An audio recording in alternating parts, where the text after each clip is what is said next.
And I think what happened is they designed this virus, they put it into the population, and they sat back waiting for the disease to manifest itself, and then they came in and then took over as experts, and of course they discovered the AIDS virus, which is why we were talking about how some of these AIDS, so-called top AIDS experts, are not MDs at all. They're veterinarians. They're people who have made a career with animal experimentation, producing diseases in animals. And now some of these people are top-flight AIDS experts with top-flight connections to genetic engineering companies and stock and government contracts and all of that. And of course, as far as I'm concerned, some of these people have got to have connections to the biological warfare establishment. But they're not going to tell you that because it's secret. It's almost like saying, well, you know, if somebody created AIDS, why would they actually come out and say that? Well, of course not. They're going to tell you gays did it because they do strange things to one another, and so do the Africans. They're using certain communities as scapegoats for their own. Well, of course. And I mean, I think that's why the response to AIDS, I think, has been so pitiful, is because in my jaded, negative, pessimistic view, in a genocide program, you want a lot of people to die. The idea is not to come in and save them. You know, so as far as I'm concerned, a lot of these AIDS science groups and these AIDS stuff is like sending blankets to the Jews in Auschwitz. You know, but they're not asking you, why are those people there? You know, why are the Jews there and the other people aren't? But, you know, these are very heavy questions that I would say most people do not want to deal with this kind of stuff. Why doesn't... They're in denial. Nobody wants to think that their government or any government could do something this awful to the people. But governments, as I say, do terrible things to people all the time. And people cooperate by helping them. It's like Yugoslavia. You know, how do you get one kind of white Christian group to go and kill another white Christian group, to both go kill a Muslim group? I mean, in present-day Europe, I mean, did we not learn anything? But, you know, people don't understand that if you don't like a group, it's real easy to get rid of them. It's real easy. We've all, I'm sure, you know, had that. Well, you know, we don't like this group or that group does this, and you know, wouldn't it be nice if they just disappeared? I mean, I think that's part of all of us. Wow. So the basic human nature is the driving force of this epidemic. Well, I mean, I think so. I mean, you know, I never could quite understand why there is such reticence to talk about this stuff that we're talking about. But there is tremendous reticence. People just cannot deal with the idea of genocide. Well, I think part of it might be they don't want to talk about AIDS because they're scared of, well, for one thing, they're believing the propaganda of the early 80s is a gay disease, and it can be sexually transmitted. That right there makes it, in a lot of people's minds, something that, you know, you can't really talk about. They don't want to touch. They don't want to bother with. We talk about sex all the time on TV. I mean, you turn on your TV, we're constantly talking about sex. But this is a negative light. This could kill you. Well, but everybody knows that it could kill you.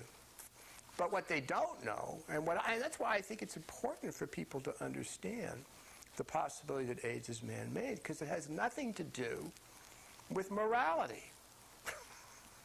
I mean, what does, you know, if you have a man-made virus and you've seeded it into the population, what has that got to do with morality? What has that got to do with God? What has that got to do with right and wrong? Nothing. But yet we're still talking about, I mean, we have people running for president who are talking about how AIDS is, you know, God's retribution. I mean, that's like telling the Japanese that the atom bomb is God's retribution. You know, it's like telling the Jews the Nazis are, you know, your retribution. What does that mean? Well, all this is listed, all these, well, your take on it is documented. I mean, there are literally hundreds of documents. Well, no, because I've had doctors say, well, I think you're crazy because I went to the library and there's nothing in here about what you're saying. And what you're saying is totally ridiculous and it doesn't make any sense and you're paranoid. Or you're a communist, or you're freaked out. or you've got HIV on your brain. I mean, I can show you medical reports saying, well, you know, we have heard about AIDS as being biological warfare, but we have dismissed that because we have to talk about things that make sense. We can't talk about idiocy. I mean, this is written in medical journals. We can't talk about that because that is nonsense.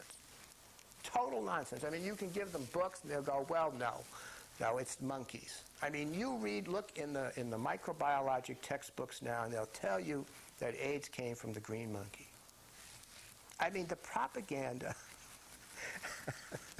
has been so overwhelming that it has totally brainwashed, you know, people's minds fully. That you write textbooks on microbiology, you talk about how the virus came from a monkey. And you can read in the LA Times, I can read your report where certain scientists said it doesn't come from a monkey. It has nothing to do. Is that feasible? I mean, can STLV3, well, that's what they call it, I suppose, be transferred through a monkey bite on a native? I mean, well, how? You know, I mean, then how? All right, let's assume that it did. How come all of? All right, so you got bitten by a monkey, and then within a year or two, you have millions of your comrades infected. How could that happen? I mean, even if you did get transferred from a monkey, you could not infect so many millions of people so quickly because somebody bit you on the ass. I'd have to be an awfully busy guy. You and your friends would have to be busy too. I know, it doesn't add up. The numbers just don't add up. Of course not. I mean, what's the evidence that AIDS in America came from Africa? Because Gallo told you? I mean, how could that be? Or it's like the gays brought it from Haiti. I mean, I don't know any gay man that went to Haiti to get, you know, to have sex. Do you? I mean, I don't think that's common. Although they have lots of brothels, they tell me, in Port-au-Prince, but I'm sure it's not just the gay men that are making love with those people. I'm sure there must be straight men and women and all kinds of Europeans. And I mean, they act like the only planes out of Africa came to the United States. I mean, you know, there are people coming in and out of Africa all the time. So how come it didn't go any elsewhere? Well, I didn't show up. I mean, I remember when AIDS started, and we were talking with some gay friends, and somebody was Asian and said, oh, well, I'll never get AIDS because AIDS does not affect Asians. Well, I mean, for a long time it didn't. Now we know that it affects Asians. Well, why didn't it affect Asians initially? It's a good question. Well, except that they didn't take Asians, you know, in the experiment, to my knowledge. Well, now, didn't southern Japan get... That's another virus. Oh, that's another part of the virus family. And it's probably another experiment, you know. And, of course, they've been doing experiments in Asia, you know, since the 40s, when the Japanese came in and did awful things to the Chinese. So would you consider AIDS to be an STD, a sexually transmitted? Well, I think there's no question that you can get it in bed. I don't know many virgins that have gotten AIDS. Well, I mean, is there any question in your mind as to whether it's a sexually transmitted disease? Obviously, you can get it through blood, but I'm just saying most people get AIDS in bed. And, of course, the government will tell you it's a hard virus to catch, which it is, but not in bed. In bed, if you're not careful, I think it's fairly easy to catch. And that's why AIDS at the present time is the #1 killer of young people in certain parts of America, like New York City. AIDS has been the leading killer not only of young men, but also of young women. And we're not talking lesbians here. We're talking, you know, heterosexual women. Now they say, well, they could be dope addicts. Well, I'm not saying that they are or aren't. And obviously you can transfer this disease, you know, through needles. There's no question about that. But if you're asking me, is it a sexually transmitted disease? Yes, it's sexually transmitted. Now, is there a current figure on how many people in the United States or the world that are infected or that have AIDS? Oh, I don't know. The figures vary. Somebody says 100 million people are going to be infected by the end of the century, 7 years away. Wouldn't surprise me. I mean, half my gay friends in my address book are now dead that were alive 10 years ago. Now, if that can happen to my address book, It can happen to everybody's address book eventually.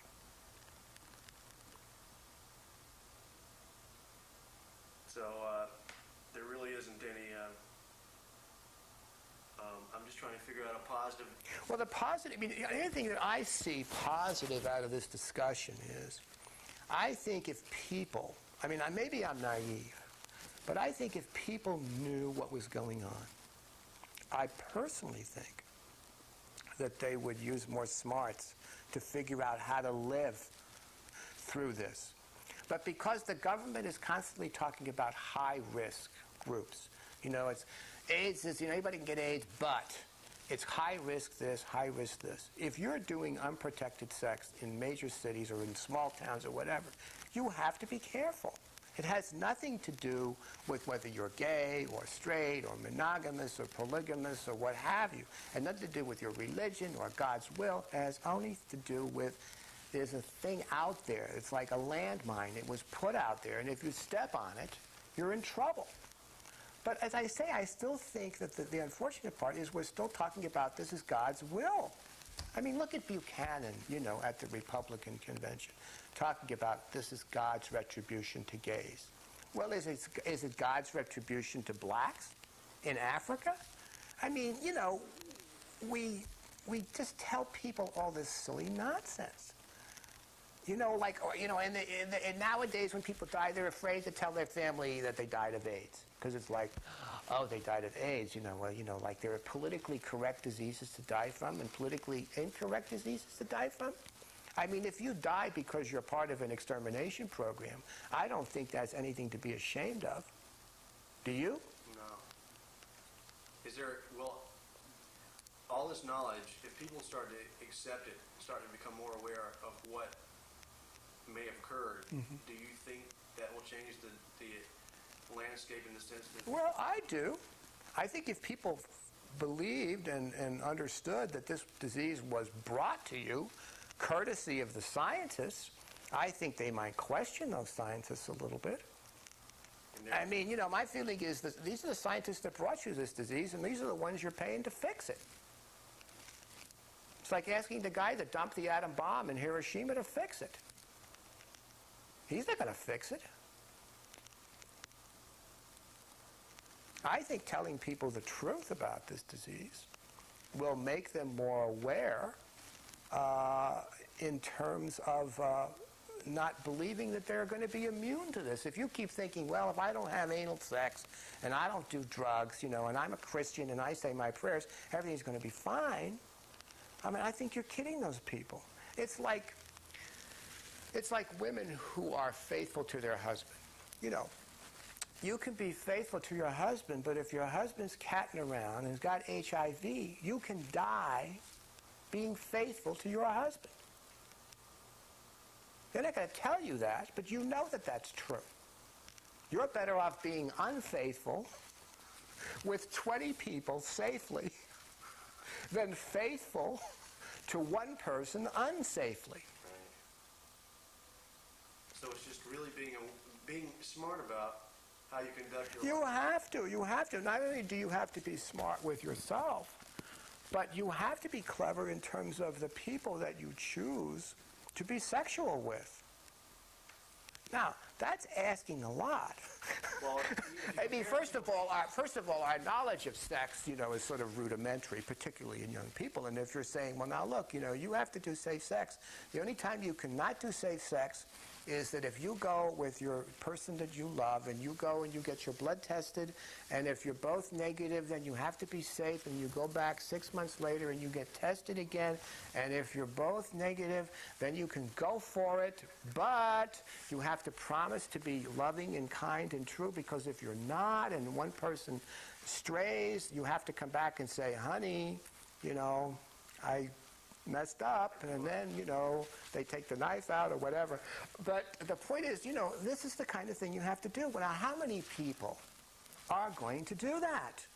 I mean, most people can't even buy a condom. If you ask them to go through that, they go, wait, stop, I can't do this, I'm in love. They don't want to objectively look at... Well, you see, but you have to. You have to assume nowadays. And I realize still in the heterosexual community, it's not a big deal compared to the gay community. But the idea is to not allow it to become a big deal in the heterosexual community. For God's sakes, heterosexuals should have learned something from all these gay deaths. But I think that if you educate people, they have to be smart in this regard. If you don't, you're very likely to pay with your life. And as you know, the government is not going to save your ass if you're HIV infected and you start going down the tubes. I mean, we watched how many hundreds of thousands of people die with this disease. There is no good treatment. We got stuff to keep you alive longer, but you're not going to be a happy camper while you're alive. And you're not going to be very sexy either. Stuff is like sending blankets to the Jews in Auschwitz. You know, but they're not asking you, why are those people there? You know, why are the Jews there and the other people aren't? But, you know, these are very heavy questions that I would say most people do not want to deal with this kind of stuff. Why doesn't... They're in denial. Nobody wants to think that their government or any government could do something this awful to the people. But governments, as I say, do terrible things to people all the time. And people co-opt... Come out and say that. Well, of course not. They're going to tell you gays did it because they do strange things to one another, and so do the Africans. They're using certain communities as scapegoats for their own... Well, of course. And, I mean, I think that's why the response to AIDS, I think, has been so pitiful. Is because in my jaded, negative, pessimistic view, in a genocide program, you want a lot of people to die. The idea is not to come in and save them. You know, so as far as I'm concerned, a lot of these AIDS science groups and these AIDS operate by helping them. It's like Yugoslavia. You know, how do you get one kind of white Christian group to go and kill another white Christian group, to both go kill a Muslim group? I mean, in present-day Europe, I mean, did we not learn anything? But, you know, people don't understand that if you don't like a group, it's real easy to get rid of them. It's real as easy.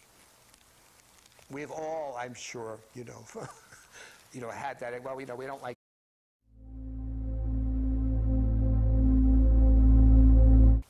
And I think what happened is they designed this virus, they put it into the population, and they sat back, waiting for the disease to manifest itself, and then they came in and then took over as experts, and of course they discovered the AIDS virus, which is why we were talking about how some of these AIDS, so-called top AIDS experts, are not MDs at all. They're veterinarians. They're people who have made a career with animal experimentation, producing diseases in animals. And now some of these people are top-flight AIDS experts with top-flight connections to genetic engineering companies and stock and government contracts and all of that. And of course, as far as I'm concerned, some of these people have got to have connections to the biological warfare establishment. But they're not going to tell you that because it's secret. It's almost like saying, well, you know, if somebody created AIDS, why would they